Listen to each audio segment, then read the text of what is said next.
Lucas, capítulo 15, versos 11 ao 16. Jesus disse: um homem tinha 2 filhos. O mais moço disse ao seu pai: meu pai, dá-me a parte da herança que me toca. O pai então repartiu entre eles os haveres. Poucos dias depois, ajuntando tudo o que lhe pertencia, partiu o filho mais moço para um país muito distante, e lá dissipou a sua fortuna, vivendo dissolutamente. Depois de ter esbanjado tudo, sobreveio àquela região uma grande fome, e ele começou a passar a penúria. Foi, pôs-se ao serviço de um dos habitantes daquela região, que o mandou para os seus campos guardar os porcos. Desejava ele fartar-se das vagens que os porcos comiam, mas ninguém lhes dava. Palavra da salvação.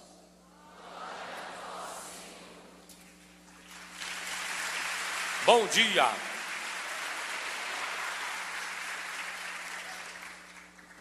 Esse trecho do Evangelho, nós só lemos um pedacinho, amanhã nós vamos continuar a leitura. Conta a história de todos e de cada um de nós. Queria que você desse os parabéns para a pessoa que está do seu lado, dizendo-lhe: a Bíblia fala de você. É sobre a sua vida que a Bíblia está falando. Então vamos tentar descobrir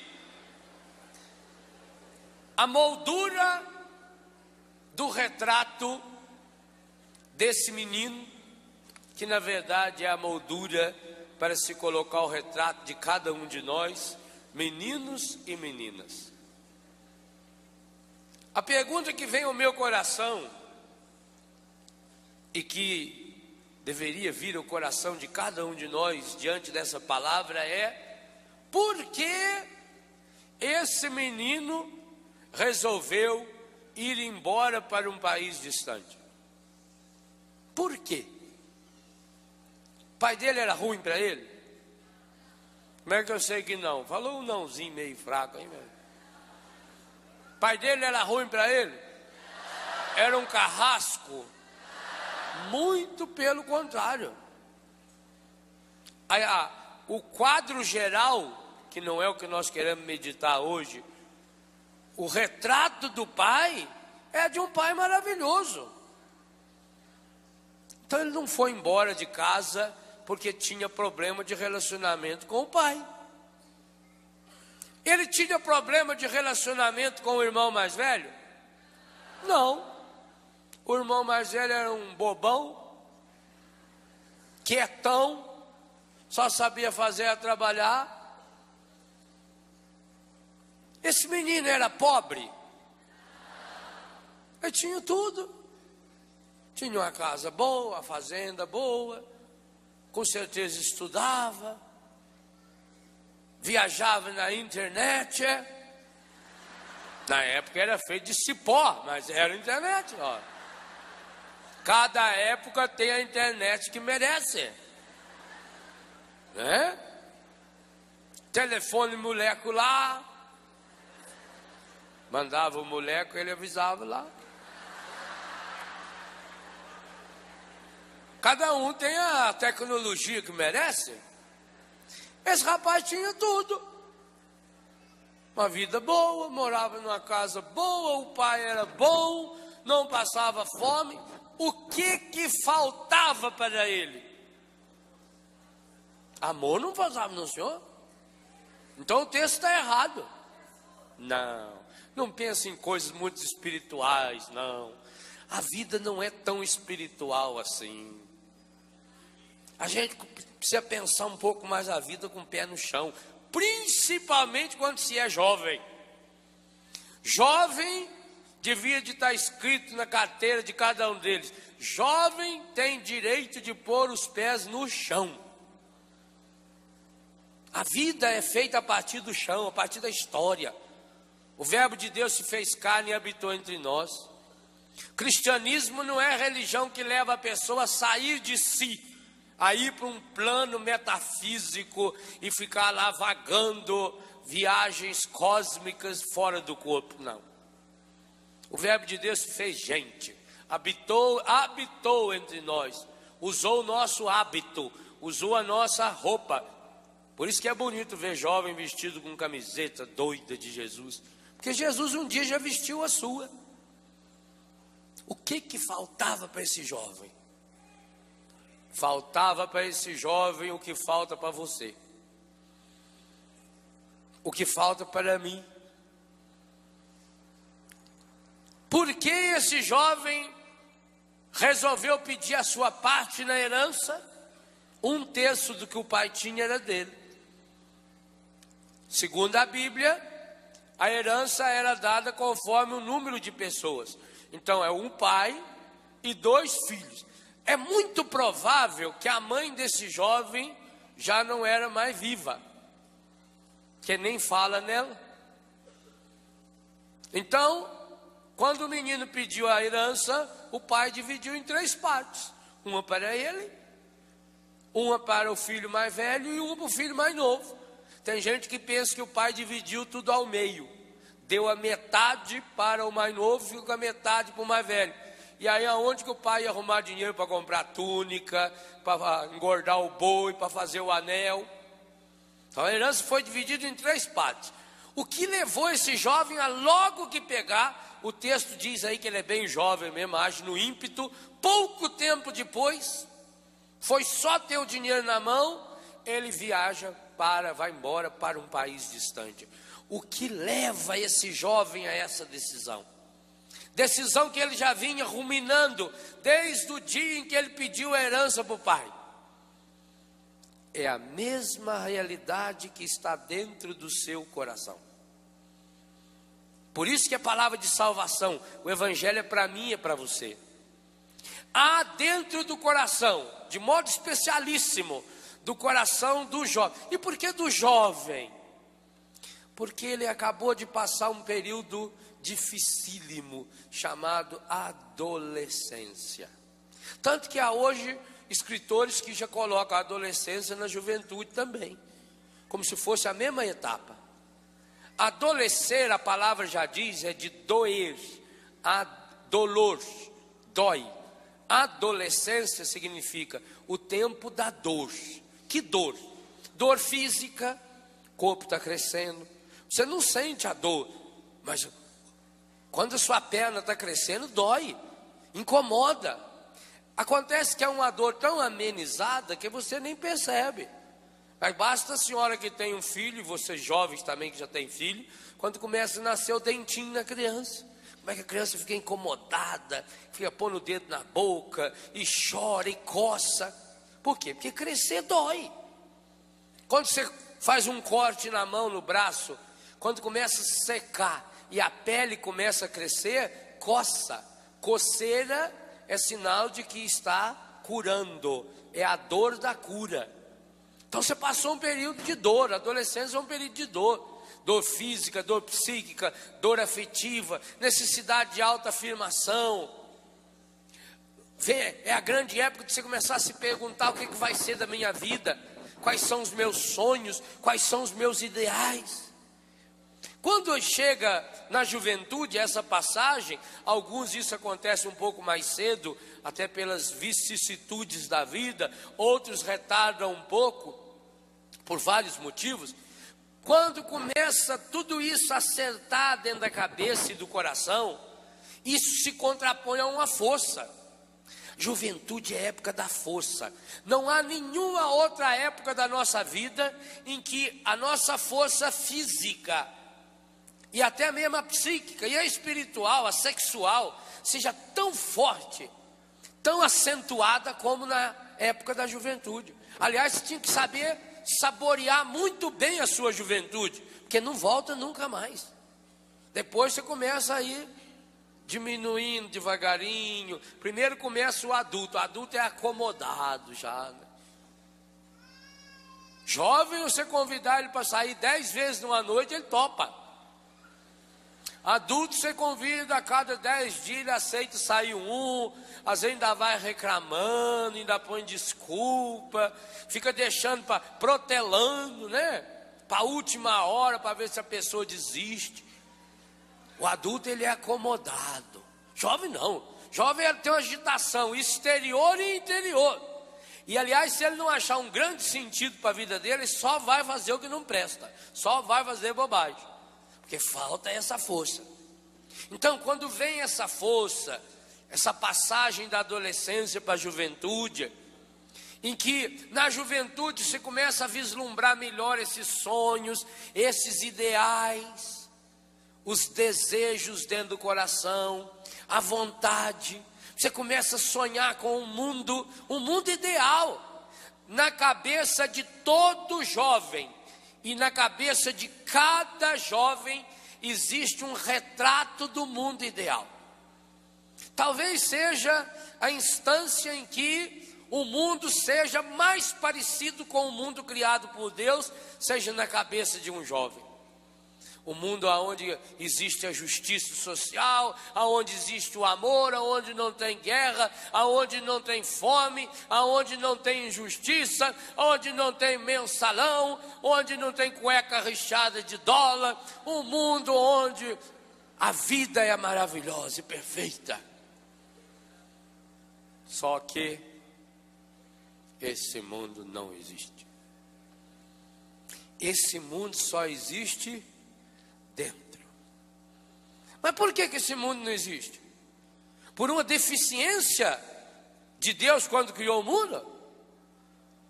Porque esses seus sonhos, essas suas aspirações são falsas? Não.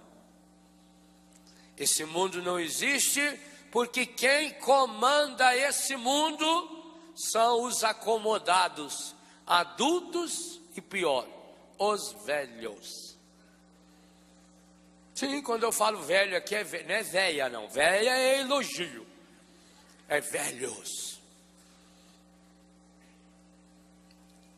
95% de todos os meios de comunicação do mundo estão nas mãos de pessoas acima de 75 anos de idade. 95%. Quem manda? Velho. Quem manda na televisão do Brasil? Velhos. Grupos de velhos. Cada palavra, 10 palavras, 23, 24, tossida. Mas entre uma tossida e outra, eles criam. Quem comanda a música? Pensa que vocês gostam dessas músicas que vocês estão ouvindo porque ela tem a ver com você? Não tem nada, isso é tudo acostumado, isso é tudo treinado. Igualzinho cachorro que você vai educando ele a fazer o que ele quer que faça. Quem são os donos das gravadoras e das FMs? Acha um jovem, não precisa nem ser jovem não, acha um de meia idade. Não tem, é a velharada, que já não tem mais nada para fazer, não tem força nenhuma interna. Então, enquanto o jovem está divertindo, eles estão lá montando esquemas. Quem são os grandes que detêm esses poderes? No mundo inteiro. Das grandes gravadoras, as rádios FMs, as televisões, tudo. Quem cuida da moda para o jovem? Velharada. Vocês não vê que vem desfile de moda, a hora que eles trazem lá o estilista, tem que juntar 8 para trazer ele lá. E pior que ainda é meio creuso ainda, é horroroso. Essas velhas empetecadas, é um horror. Mas são eles que mandam. E mandam por quê? Porque pensam. Então, o mundo que tem dentro do coração do jovem não encontra respaldo no mundo que foi criado pelo dedo do encardido. Aquela conspiração. Filma eles lá que eu vou tirar a blusa aqui, para ninguém ver. Televisão, meu filho, é tudo coisa chique assim. Aí, deu a sorte de achar uma moça bonita para mostrar ainda, ó. Pronto, agora já pode voltar. Destransformei, viu? Quando o jovem confronta esse mundo interno, esse desejo, esse sonho que tem dentro dele, essa aspiração. Porque, gente, eu queria contar uma coisa a vocês muito séria hoje. Não pensem vocês que isso que vocês sentem é falso.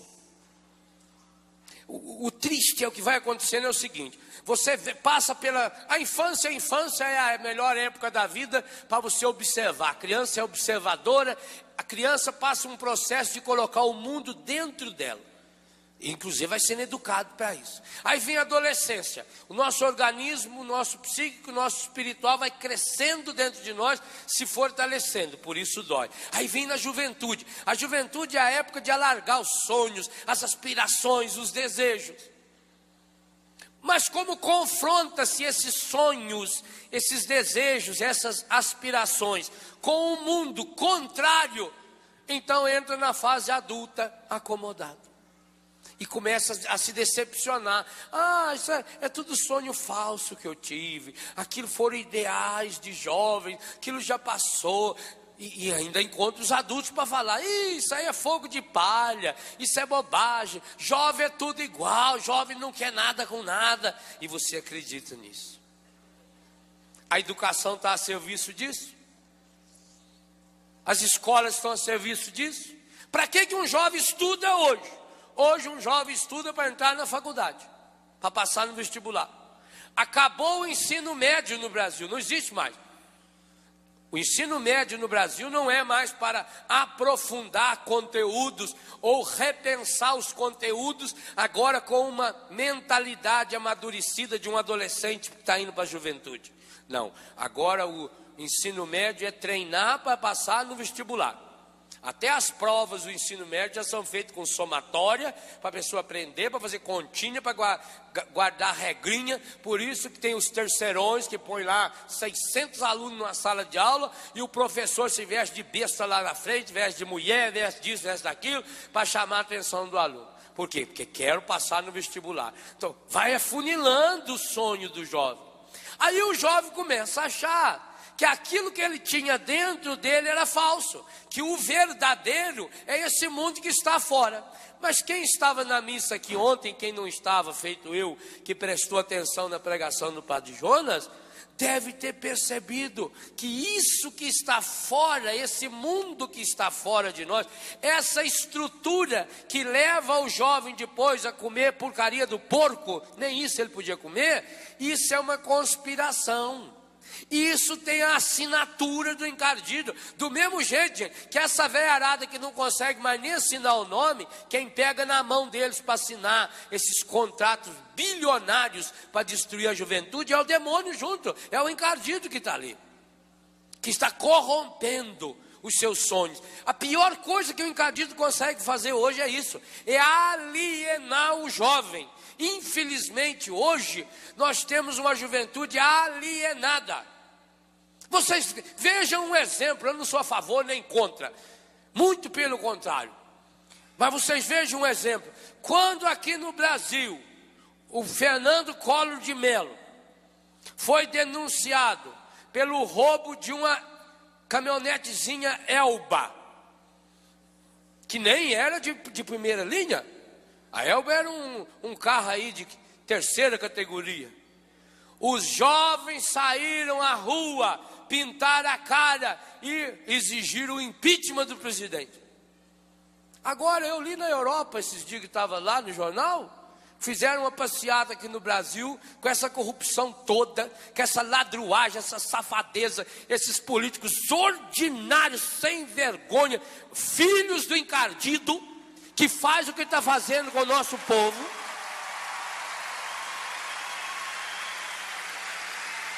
Disse, li no jornal É o País, da Espanha, que tinha 10 mil jovens na rua. Olha, gente, o que o encardido conseguiu fazer. Faz aí 100 dias que o Brasil só vê falar em corrupção, corrupção. A gente nunca nem viu falar o tanto de dinheiro. É um absurdo, é um disparate, é uma ofensa. Esse povo do PT aí está fazendo uma ofensa. Isso é um absurdo, porque esse dinheiro é seu. Esse é o dinheiro que vai tirar a sua escola. Esse é o dinheiro da saúde, esse é o dinheiro da aposentadoria, que esse bando de safado está roubando, ninguém está fazendo nada. Por quê? Porque conseguiu engabelar o jovem. Faz tão pouco tempo, gente, tão pouco tempo. Muitos de vocês já eram criança, quando o Fernando Collor teve que passar pela renúncia da presidência da República. Em tão pouco tempo, os meios de comunicação, olha, veja o tamanho dessa conspiração, conseguiram transformar os jovens num bando de babaca, porque é isso que a juventude brasileira está sendo. E eu espero que a quantidade de jovens num acampamento desse seja uma profecia, de que nós cristãos não vamos aceitar. Jovem, você não pode se acomodar. Vou dizer uma coisa, você tem que fazer muita burrada ainda na vida. Você tem que dar muita cabeçada na vida ainda. Mas eu prefiro um jovem que dê cabeçada, eu prefiro um jovem que faça muita burrada, do que esse jovem amortecido, amarrado, fechado, trancafiado, que não pensa. Quem escolhe a sua roupa não é você. Quem escolhe as suas ideias não é você. Quem escolhe a sua faculdade não é você. Os jovens estão perdendo os ideais. Hoje, qual é o tipo de faculdade que o jovem escolhe? Aquela que dá mais dinheiro, aquela que está na moda. Perdeu-se os ideais. Eu fico muito preocupado com o futuro. Para onde vai a nossa medicina? Para onde vai a engenharia? Para onde vai a odontologia? Para onde vai a pedagogia? Não sei. Porque o jovem não está se encaminhando nessas profissões mais por ideal. Não, hoje se pensa no que dá mais lucro, no que dá mais dinheiro. Hoje ninguém está preocupado com os grandes ideais, com a saúde pública, com o bem-estar social. E isso é próprio do jovem. Gente, a história mostra, as grandes revoluções da história foram feitas a partir de grupos de jovens. Quem parou aquele trator lá com tanque de guerra na Praça da Paz Celestial em Pequim foi um jovem, sem arma nenhuma, sem nada na mão. Meu Deus, como é terrível quando a gente vê na televisão esses terroristas preparando jovens, preparando crianças, colocando arma nas mãos dessas crianças, desses adolescentes, treinando esses adolescentes para serem homens bombas. O mundo está aí apavorado. Olha esse jovem brasileiro que foi injustamente assassinado em Londres há poucos dias. O mundo está apavorado, o mundo está com medo do terror. Por quê? Porque vai criando, é um exército de jovens que está sendo arrebanhado. Um grande exército arrebanhado para se acomodar, para cruzar os braços, para ter medo da vida, para não ter coragem de lutar mais. Porque tiraram do jovem a capacidade de sonhar. A igreja precisa ajudar o jovem a voltar a sonhar. Talvez uma das metas desse acampamento deveria ser essa. O jovem precisa voltar a sonhar. E na medida que voltar a sonhar, precisa acreditar nos seus sonhos. por que foi que Jesus Cristo escolheu como seus seguidores, seus apóstolos, pescadores? Não tem lógica nenhuma. Jesus viveu a vida inteira em Nazaré. Nazaré, para chegar no mar, levava a pé um dia. Jesus não teve durante a sua infância, Jesus não teve durante a sua adolescência e juventude nenhum contato com pescadores, nenhum. O contato de Jesus era com agricultor, em volta de Nazaré era agricultura. O contato de Jesus era com um carpinteiro, o pai dele era carpinteiro, ele era carpinteiro também, tanto que foi chamado filho do carpinteiro. O contato de Jesus era com pastores, uma região de pastoreio, inclusive tem umas partes meio desertas, onde as mulheres e os homens levam suas ovelhas. Não teria lógica. Lógica era que Jesus chamasse pastor. Inclusive, ajudaria muito na hora da sua pregação, em que ele usa a figura do pastor. A lógica seria que Jesus escolhesse agricultores. Quantas parábolas de Jesus tem a ver com a agricultura? O semeador que saiu a semear a semente. Talvez devesse ter escolhido carpinteiro, pedreiro, inclusive para ajudar a construção do reino. O reino de Deus é feito o homem que constrói sua casa sobre a rocha.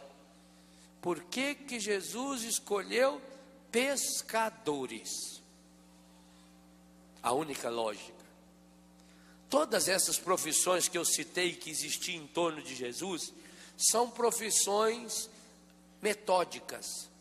Você pode plantar na época de plantar, colher na época de colher. A agricultura tem que respeitar o clima, as chuvas, a temperatura, o estilo de terreno.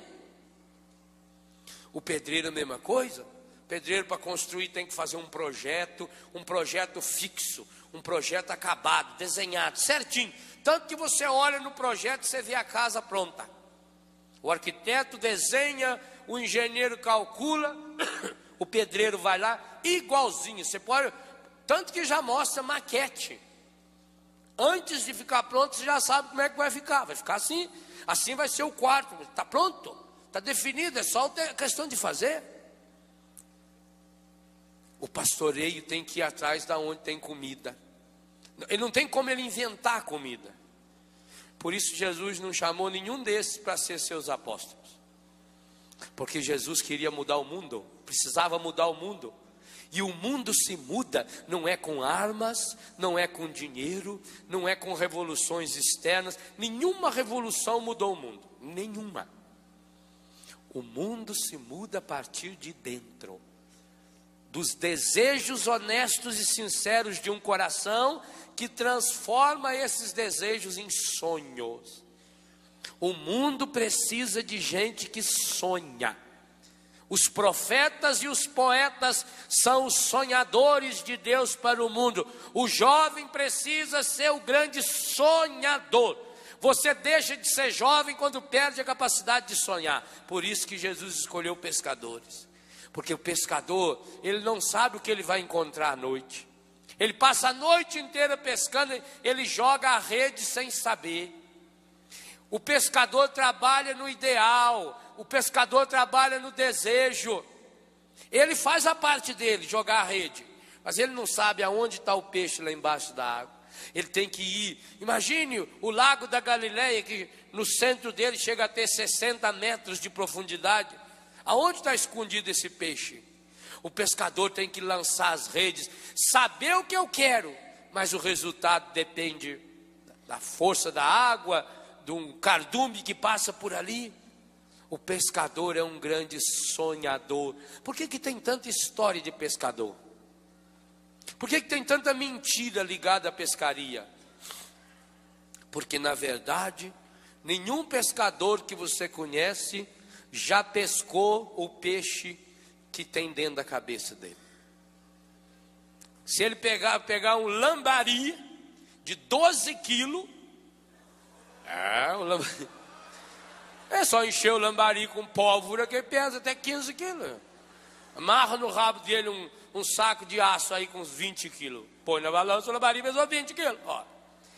Se ele pescasse um lambari de 15 quilos, na cabeça dele existia a mãe daquele lambari com 16 quilos. Se Deus quiser. Veja, todo pescador fala, o pior é que o maior escapou. Ah, você está achando grande esse aí? Quer ver o que ficou lá? Eu joguei um pão de sal, pois o bicho veio de baixo para cima, abriu a boca e engoliu o pão inteirinho. Só a boca dele é isso. Ó. Mas então é um jacaré que estava lá. Não, você vai ver, um dia pega. E nunca pega. Por quê? Porque o sonho está aqui dentro. Quem criou aquele peixe foi aqui na cabeça dele. Jesus pensou nisso. Ora, gente, se não fosse isso, aqueles jovens acreditariam do jeito que acreditaram. Tem gente que não acredita na ressurreição de Jesus. Uma besta. Só uma besta. Uma anta da pior qualidade. Por quê? Jesus, enquanto era vivo, o que os apóstolos fizeram? Largaram todos eles. Abandonaram. Judas traiu, Pedro negou e os outros, ó, no pé. Enquanto ele era vivo. Aí ele morre. E morre do pior jeito que um ser humano pode morrer. Morre, segundo Isaías, era uma vergonha, era um verme. São João diz que meneava a cabeça, quer dizer, dava nojo de olhar. Jesus na cruz é um monstro, medonho, horroroso, pavoroso. O mundo ficou bravo com o Mel Gibson, o Mel Gibson mostrou, foi só o que era, mais nada. Aí Jesus morre. Passado 3 ou 4 dias da morte de Jesus, primeira coisa, esses apóstolos se reúnem. Ué, que força é essa que os reuniu? Que força é essa que fez com que eles acreditassem no sonho de Jesus? Ué, se Jesus, enquanto vivo, não resolveu o problema deles, como é que depois de morto ia resolver? Se não fosse a experiência da ressurreição, e eu digo uma coisa a vocês, a experiência da ressurreição aconteceu no sonho dos apóstolos. Foi muito mais do que um encontro físico. O Cristo ressuscitado, talvez porque ele pudesse atravessar paredes, ele pôde atravessar também a parede da lógica para a parede do sonho, e se instalou no sonho dos apóstolos. Por isso, quando tudo era contrário, aí que eles ficavam alegres. Eles iam presos, está lá em Atos dos Apóstolos, felizes, porque foram considerados dignos de serem presos em nome do Senhor. Gente, esses apóstolos eram loucos. Cada um deles era louco. Pois é essa loucura que fez o evangelho se espalhar. Quando veio a perseguição, eles não puderam mais ficar juntos. Foi cada um para um lado. Foi para um lado, mas levou junto o sonho. A perseguição conseguiu, inclusive, eliminar a reunião física deles. Eles não podiam estar mais juntos, fisicamente juntos, mas no sonho não. Então eles vai cada um para um lado, e aonde eles chegam, vai nascendo igreja, vai nascendo sonho. Aonde chega uma pessoa que tem sonho, que tem projeto de Deus, nasce o sonho, nasce um projeto, contagia as pessoas. Aliás, a Bíblia tem umas imagens interessantes para falar disso. Por exemplo, quando o diácono Filipe está descendo e encontra aquele homem importante do reinado, ele entra, fala de Deus, batiza o homem e desaparece. Porque o sonho ficou, a imagem ficou. Quando Jesus vai com o casal Maria e Cleofas de Emaús, na hora, enquanto eles estavam na realidade estragada, Jesus estava caminhando com eles e eles não percebiam. Na hora em que, a partir da realidade, sem tirar o pé do chão, abriram os horizontes, os olhos enxergaram além do pão repartido, Jesus desaparece. Porque o sonho ficou, porque o projeto ficou, porque o ideal ficou. O que fez esse menino largar o pai, pegar a sua herança e ir para um país distante. É isso que tem dentro de você também. É o sonho, é o projeto que precisa ser canalizado do jeito certo, porque aí nós vamos entender essa conspiração encardida que envolve a política. Vocês acham que eu tenho dúvida de que isso que está acontecendo em Brasília e Companhia Limitada, que isso é um projeto humano? Não. Tem o dedo do encardido, só com a força do demônio. Esses homens são instrumentos do demônio. Só com a força do demônio eles teriam condições de ter feito tanta burrada em tão pouco tempo. São instrumentos do demônio. Tomara Deus, pode até demorar um pouquinho, mas nós vamos derrubar essa tranqueira toda. Eles têm que ir para o lugar deles. Lugar de demônio é nos quintos dos infernos. Isso é um projeto, gente, desviar a atenção. Vocês sabiam que tem uma deputada chamada Jandira, não sei das quantas, também não quero nem saber, porque é o tipo de mulher que não tem nenhum respeito, nem pelo cargo dela. Porque se esse povo não honra o cargo que eles têm, eu que vou ter que honrar? Que para eles? Pois essa safada dessa deputada, chamada Jandira, que é do PCB, está aproveitando o barulho do mensalão para tramitar escondido, de modo safado, que a pessoa deixa a marca dela por onde ela passa, a pessoa deixa o cheiro por onde passa. Quem é safado deixa o cheiro de safadeza. Essa safada dessa deputada está tramitando escondido no Congresso, está lá na frente já, a lei do aborto no Brasil. Por que os jornais não estão falando disso? Vocês não acham que isso aqui é a marca do demônio? Então o demônio põe nas primeiras páginas do jornal: mais um safado lá não sei aonde que roubou não sei quanto. O ministro ganhava 50 mil por mês. O outro estava da Assembleia lá, não sei da Assembleia não, da Universal, com 10 malas de dinheiro. Ainda bem que não é dinheiro católico. Dinheiro? Não. Dinheiro católico é conhecido. Dinheiro católico é conhecido. Dinheiro católico é R$1, 25 centavos, R$5. Não. Esses dinheiro evangélico dessa turma aí, que é 50, 100. Essas notas não se converteram à nossa igreja ainda. Olha, nesses anos, eu já vi graças a Deus, né? Graças a Deus.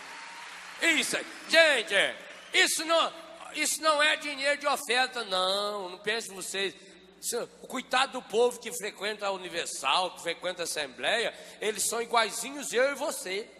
Povão de Deus, povo maravilhoso. Por isso que Deus realiza muito milagre na vida deles também. São os coitados. Esse dinheiro é tudo de lavagem de droga. É dinheiro de pornografia. Vocês viram lá aquela mulher, o nome da mulher, o Ricardo Sá, cadê o Ricardo, que é o bom em inglês? Foi embora o Ricardo? Não. O Ricardo podia traduzir para nós o nome da mulher que, amiga dos deputados lá. Mary, não é Jane Mary Corner.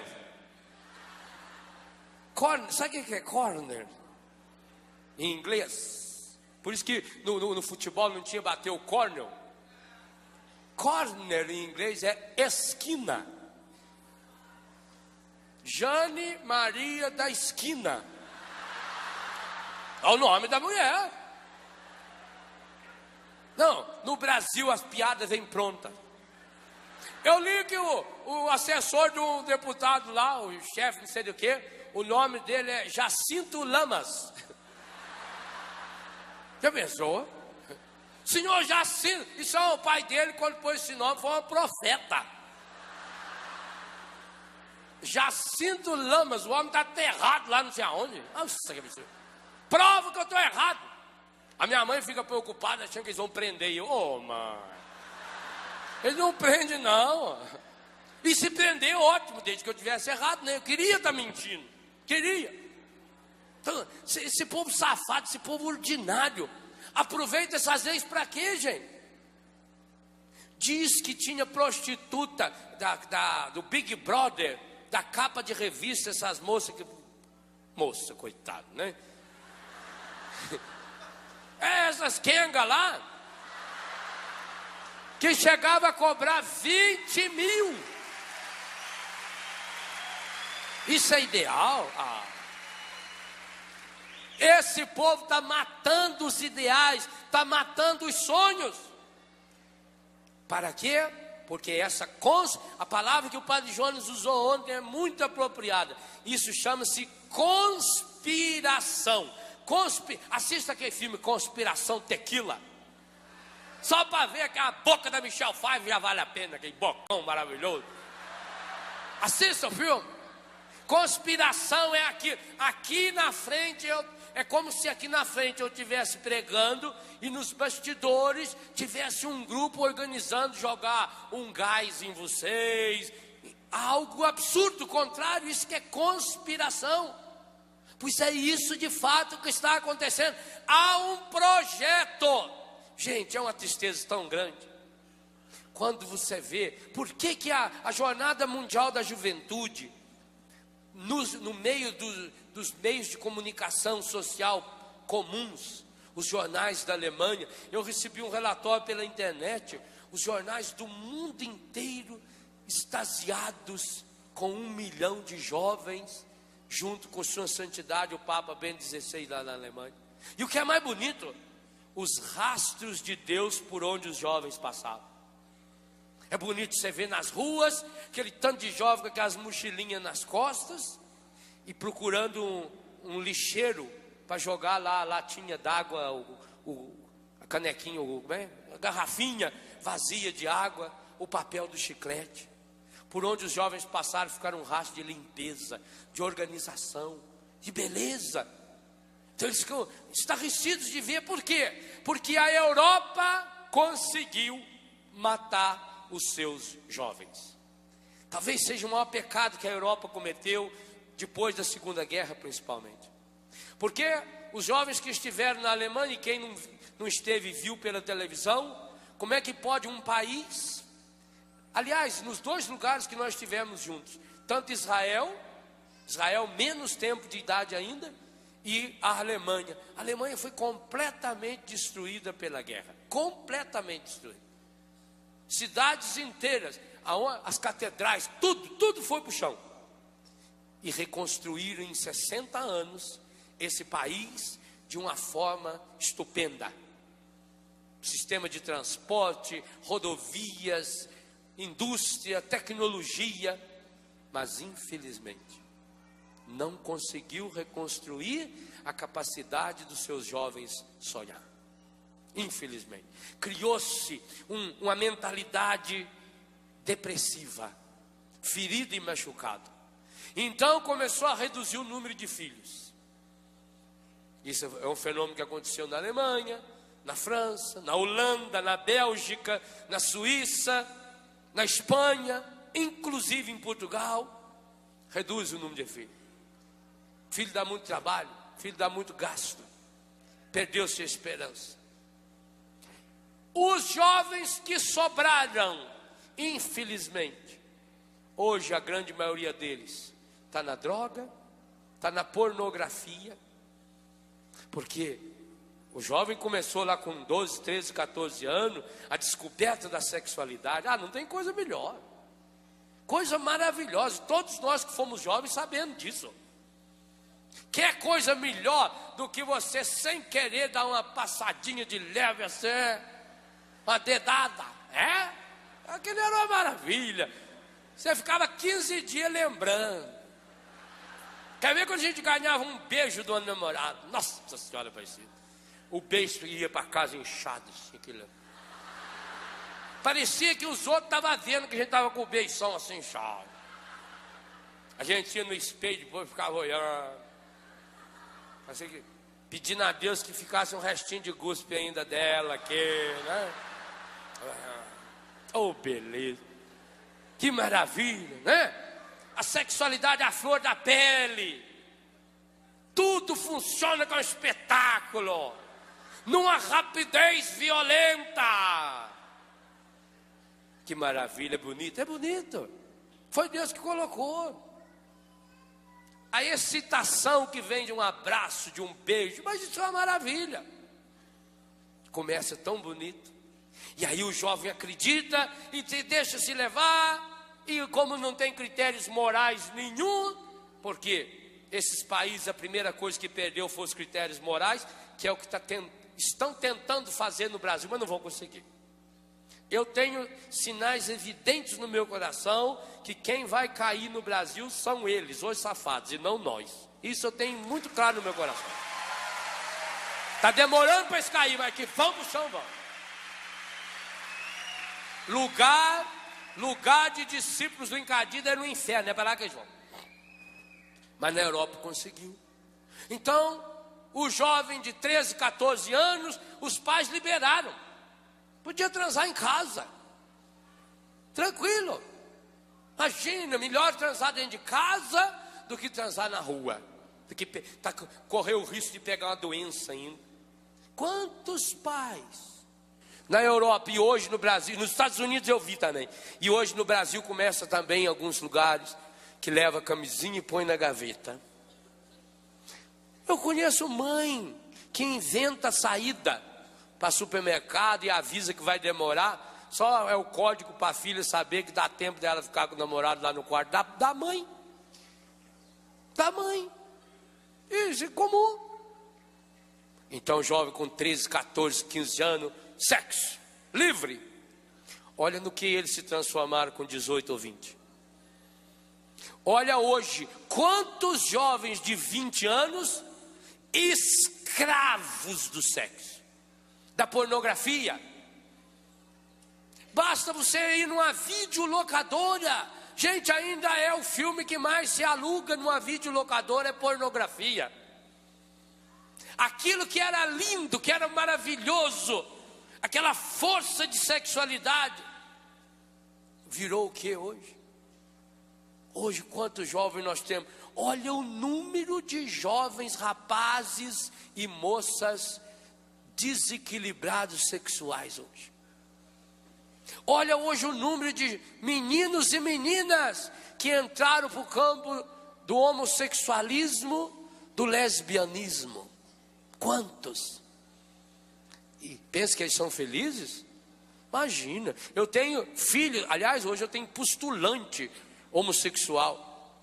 O tanto que eles sofrem e lutam, e não é fácil. E eu digo uma coisa, é mais difícil um jovem homossexual conseguir se libertar do que um jovem que tem uma sexualidade equilibrada, porque veja um desequilíbrio.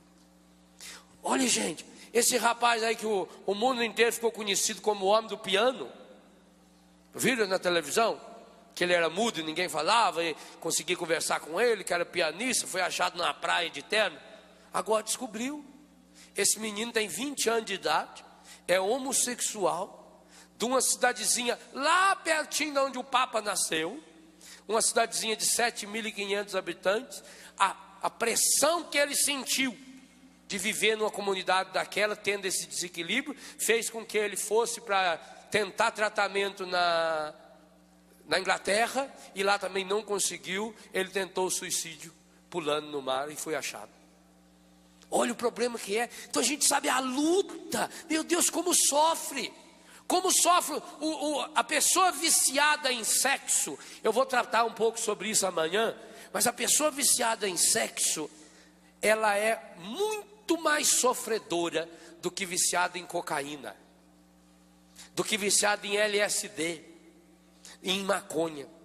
Porque se eu sou viciado em maconha, eu preciso ter maconha aqui no meu bolso ou na minha bolsa, ou preciso achar um lugar, e às vezes não acha. Agora, quando a pessoa é viciada em sexo, ela carrega o corpo o tempo todo. Eu não tenho como separar o meu corpo. Aí vem, alimenta isso na pornografia, alimenta isso nos filmes, alimenta isso nas revistas. Por que tem tanta revista pornográfica hoje em dia? E foi muito rápido. Quando eu era moço, revista pornográfica aparecia, a mulher nua. Me lembro hoje, eu tinha uns 16, 17 anos, quando um vizinho me mostrou pela primeira vez uma revista pornográfica. Era uma revista, parecia uma lourona bonita, a mão, ela pelada, a mão direita dela aqui assim, portanto não aparecia o seio, via aqui um pedacinho daquele morrinho só, e aqui aparecia o contorno lateral, isso aqui sem nada, né? Pelado. Nossa, a gente vai ser espetáculo era aquilo. Era isso que era a revista pornográfica. A mulher tapada, ou assim, ou agachada, a gente tirava a foto do lado, com a mão aqui. Não parecia isso não.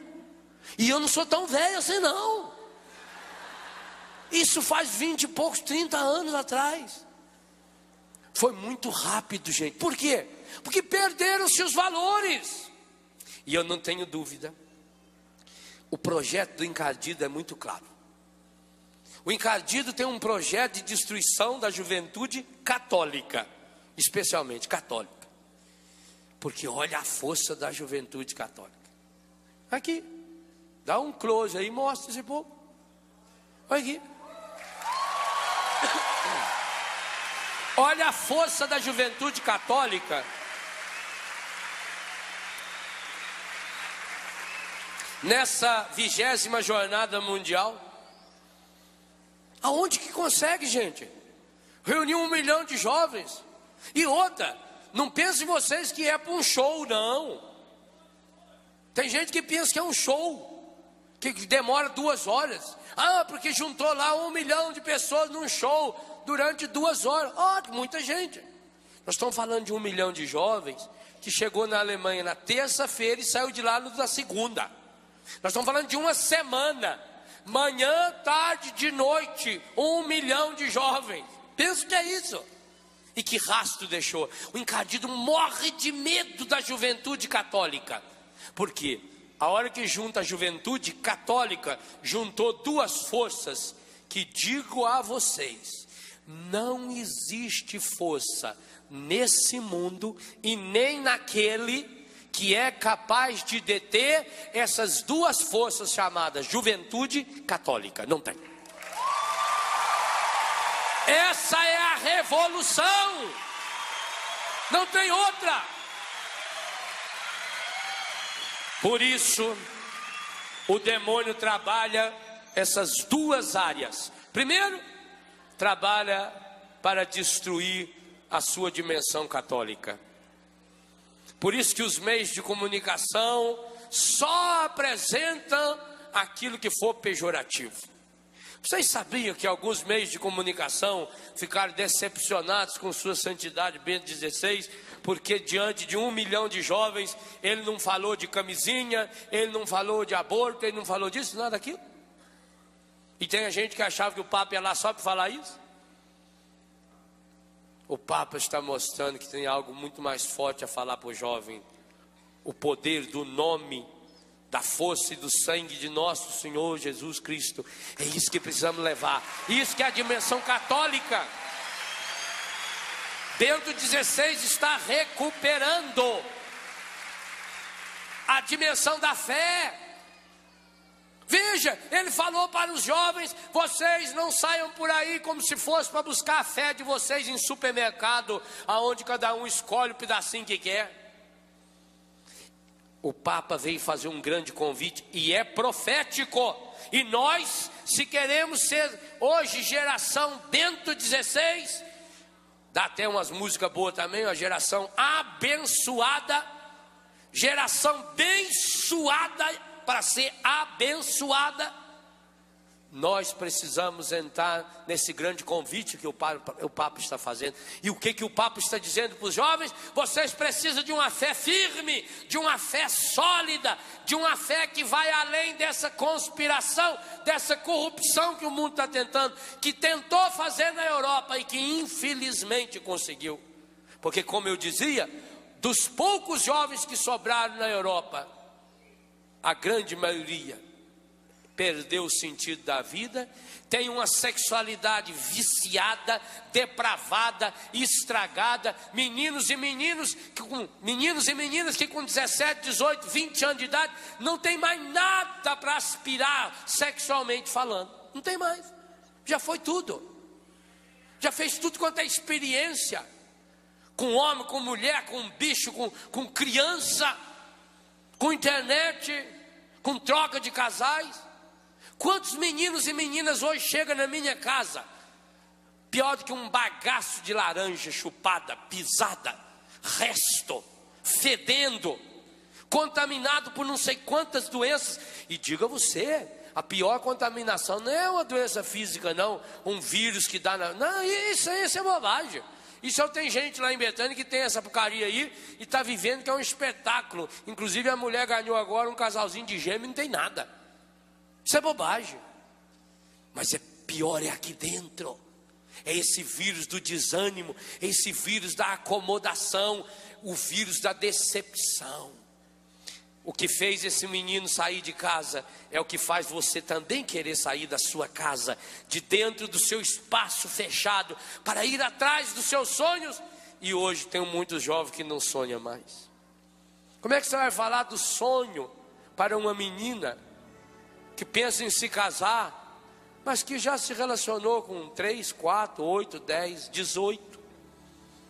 Como é que você vai falar de sonho, de afetividade, de pai e mãe, de amor, no coração de alguém, de uma menina, ou de um rapazinho, que com 17 ou 18 anos, já cometeu o aborto, e como essa safada dessa Jandira está querendo, aborto agora feito nos hospitais públicos, sem inclusive nenhum processo judicial.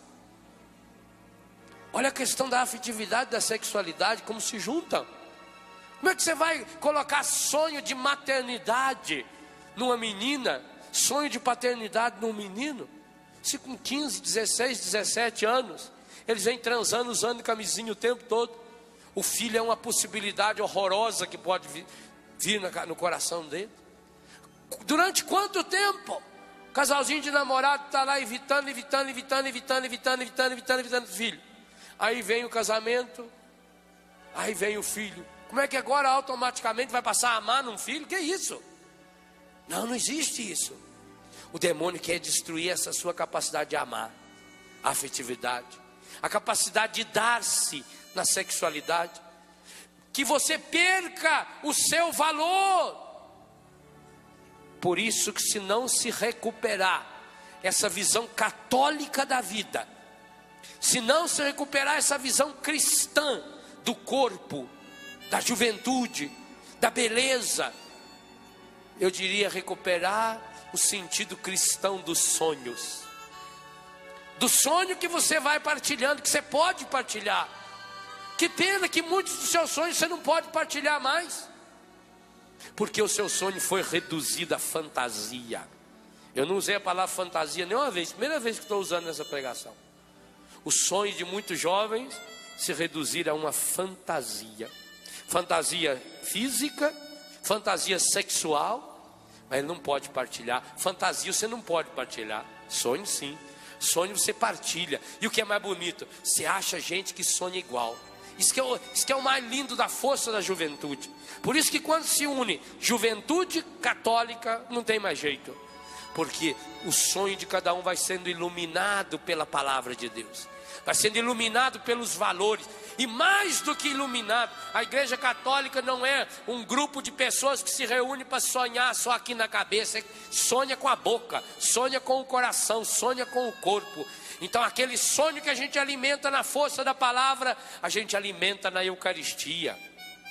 A gente partilha. Pela Eucaristia nós somos um único sonho, o sonho de Deus para o mundo. Ah, meus irmãos, essa é a grande profecia que eu vejo em tantas carinhas jovens, novas, entusiasmadas. Porque o menino resolveu ir embora. O pai não era ruim, ele tinha dinheiro, ele tinha uma vida boa, mas porque ele tinha um sonho aqui dentro. Eu queria que você pedisse comigo a Deus, nessa manhã desse acampamento, Põe a mão assim no seu coração, feche os seus olhos e peça: Pai Santo, Pai querido, Pai amado, hoje eu suplico em nome de Jesus, o seu Filho, que venha sobre mim o Espírito Santo de Deus, para reacender em meu coração a chama do verdadeiro amor. Reacender em meu coração, lá onde encontram-se as raízes das minhas emoções, a chama dos meus sonhos. Oh Pai, apesar de ser tão jovem, muitos dos sonhos que eu tive, hoje eu não tenho mais. Eu achei que precisava acordar para a realidade, e a realidade que me ensinaram na escola, nos meios de comunicação, na vida, é uma realidade corrompida, estragada. Eu fui acreditando que a verdade estava nessa realidade, não percebendo que na verdade as verdades ensinadas pelo mundo fazem parte dessa grande conspiração encardida para aniquilar os meus sonhos, os meus ideais, os meus projetos. Perdão, Pai, porque eu também fui me acomodando. Fui acreditando que é mais fácil, e é mais fácil, humanamente falando, eu sei, a gente se adaptar ao mundo, do que a gente transformar o mundo. Hoje, Pai, eu queria pedir: reacenda em meu coração a chama dos sonhos que o Senhor mesmo colocou em meu coração. Devolva-me a capacidade de sonhar. Devolva-me a capacidade de acreditar em grandes projetos. Sim, Pai. O mundo foi fazendo com que eu não acreditasse mais. Fui perdendo a força, perdendo a coragem. E acabei me transformando nessa pessoa fria, ferida, desanimada. Nesse jovem dependente, que vou buscar hoje meus sonhos. Hoje os meus sonhos, Pai, viraram só fantasia. A fantasia tomou conta dos meus sonhos. Eu vivo só na fantasia da droga, na falsa liberdade das drogas, na falsa liberdade do sexo, da pornografia. Hoje a minha sexualidade não está mais voltada para um sonho. Sonho de amar alguém, de ser amado. Sonho de ser pai, de ser mãe.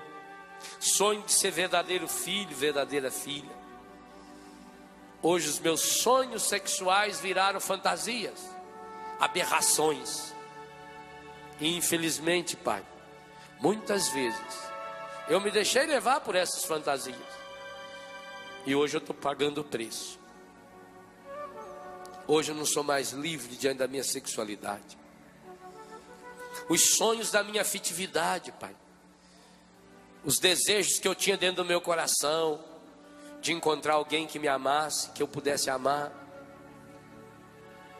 Tudo isso foi ficando de lado, porque veio só a fantasia.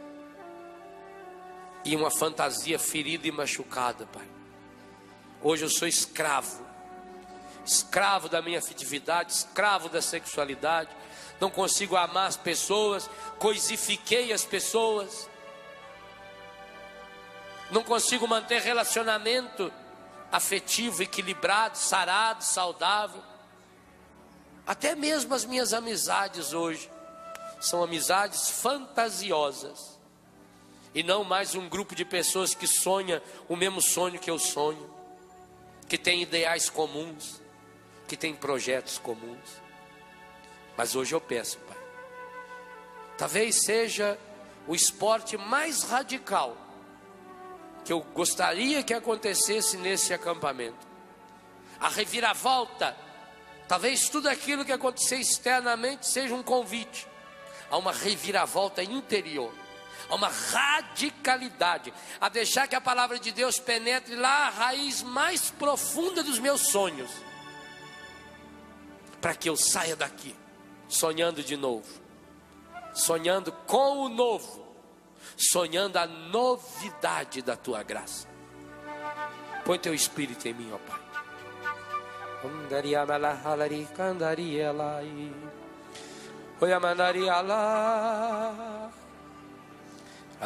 Solte sua voz.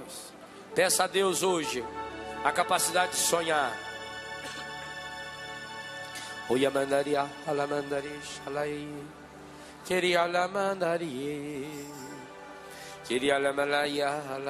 Solta a voz. Isso. Põe seu sonho nessa oração. Põe o seu desejo de sonhar de novo. Sonhar com o mundo novo. Sonhar com as comunidades. Sonhar com a fraternidade. Sonhar com o amor de Deus sendo espalhado. Sonhar com uma sociedade onde não tenha miséria, onde não tenha fome. Aonde o seu corpo não é só uma coisa, um objeto. Sonhar com uma sexualidade, uma afetividade construtoras da vida. Sonhar com o sonho de Deus, o sonho de Jesus. Sonho que ele sonhou, pelo qual viveu, nasceu, morreu, ressuscitou e depois partilhou o Espírito Santo para que a gente continuasse nesse sonho. Hoje, Pai, infunda em nós o seu Espírito, reacenda a chama do seu amor em nosso coração, em nossa história, em nossa vida.